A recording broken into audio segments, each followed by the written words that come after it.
سلام بچه، اومدیم تنظیمات دسته برای فصل سوم وارزون که مپ وردانکس توش اومده براتون بذارم.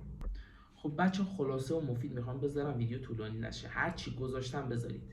ببینید اگر از این بیلبیلک ها استفاده میکنید، یعنی کنترل فریک، تو گوگل بزن کنترل فریک برات میاره چیه.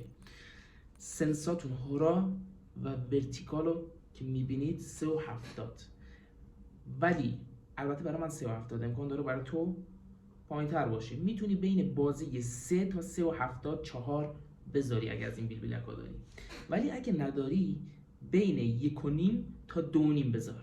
این از این. خب این هم که میبینید من ادیت باتون لایوتم گزینه دوم که تو سرور کنترلر میبینید کاستومه، خودم دستی چیدم. میخوای یه دورم نگاهش میکنی چی جور چیدمشون. اینجور. این از این. میایم پایین دد زون رو نگاه کنید 25 71. فقط مثل من بچینید، ولی یه چیزی که براتون توضیح میدم،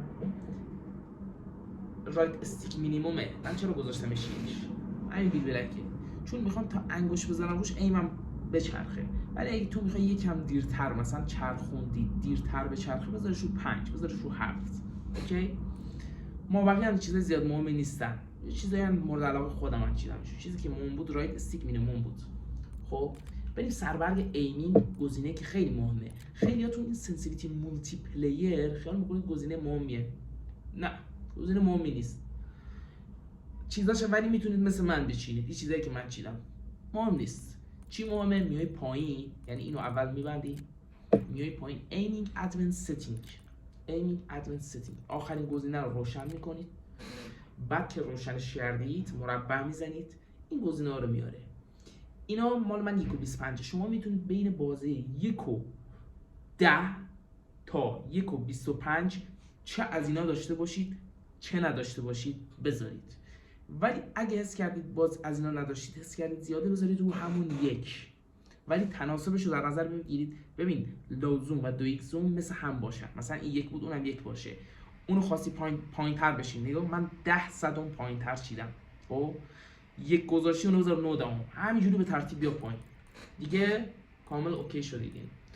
این از این سه تا گزینه‌ام که می‌بینید ADS sensitivity، third person ADS aim response curve type، اینا هم همینجوری بشینیدشون دیگه. چی مهمه؟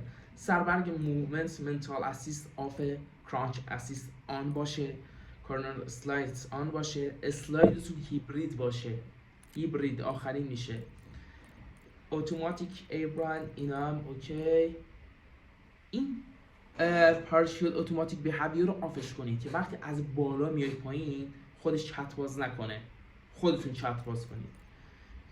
سربرگ کمبت هم اینجوری میتونه مثل من، اونایی که میخواید هولد باشن، اونایی که میخواید پرس باشن یا توگل باشن. چیزایی مهم رو براتون گفتم. یه دست هم بزنم. من اصلا 15 روز بازی نکردم، ببین چجوریه.